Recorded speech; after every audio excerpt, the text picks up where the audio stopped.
Hello everyone, I am Mohammad Izhar Alam and today I am going to discuss on e-commerce industry analysis. E-commerce has transformed the way business is done in India.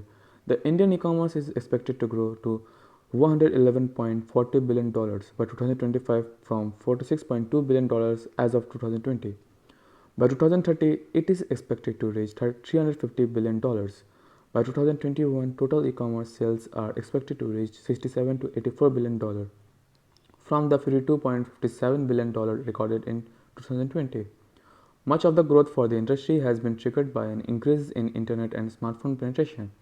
As of July 2021, the number of internet connections in India significantly increases to 784.59 millions, driven by the Digital India program. So, moving on to the next slide, market size. The Indian online grocery market is estimated to reach $18.2 billion in 2024 from $1.9 billion in 2019, expanding at a CAGR of 57%. India's e-commerce orders volume increased by 36% in the last quarter of 2020, with the personal care, beauty and wellness segment being the largest beneficiary. According to Grant Thornton, e-commerce in India is expected to be worth $188 billion by 2025. For the 2021 festive season, Indian e-commerce platforms are anticipated to generate over $9 billion gross GMV, a 23% increase from the last year's $7.4 billion.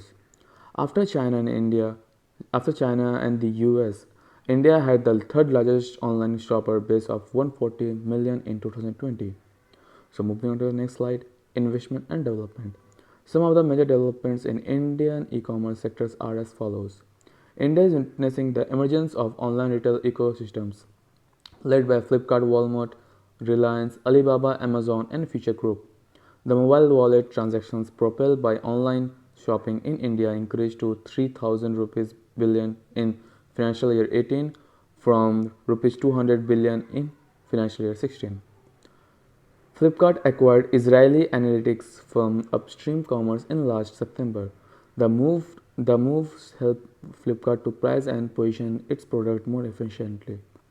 The launch of Paytm Payment Bank helped in attracting online buyers. It is India's first bank that enables online transactions with zero charges and no minimum balance and provides free virtual debit cards to customers. Moving on to the next slide, government initiatives. Since 2014, the government of India has announced various initiatives, namely Digital India, Make in India, Startup India, Skill India, and Innovation India and Innovation Fund.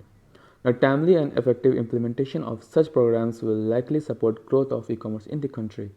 Some of the major initiatives taken by the government to promote e-commerce in India are as follows. National Retail Policy. The government had identified 5 areas in its proposed national retail policy: ease of doing business, rationalization of the license process, digitization of retail, focus on reforms, and an open network for digital commerce, stating that offline retail and e-commerce need to be administered in an integral manner.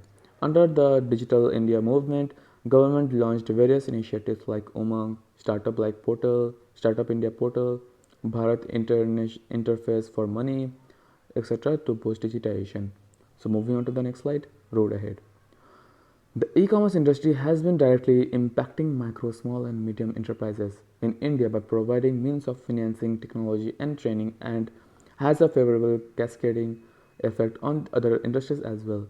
Indian e-commerce industry has been on an upward growth trajectory and is expected to surpass the US to become the second largest e-commerce market in the world by 2034.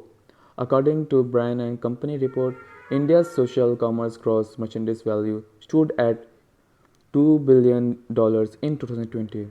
By 2025, it is expected to reach $20 billion with a potentially monumental jump to $70 billion by 2030, owing to high mobile usage. So, these are the references I have took to gather those information. Thank you.